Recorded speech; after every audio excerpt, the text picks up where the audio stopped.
Hello বন্ধুরা, তো দেখুন, আপনারা যারা বাগান করতে চান কিন্তু সময় পান না তাদেরকে বলবো এই মিলি গাছ অবশ্যই আপনারা লাগান। এই গাছ থেকে কিন্তু আমরা সারা বছরই ফুল পেয়ে থাকি।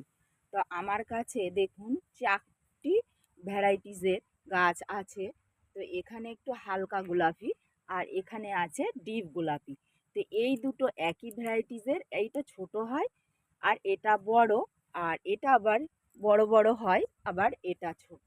আর এর কাটিং থেকে কিন্তু খুব সুন্দরভাবে কিন্তু চারা তৈরি করা যায়।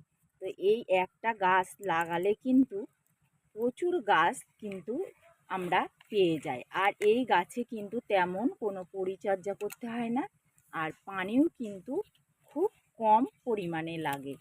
আর একটু খোল পানি আর কলার খোসা ভিজানো পানি দিলেই যথেষ্ট। তো দেখুন আমার এই গাছগুলোতে কত সুন্দর ফুল ফুটে আছে।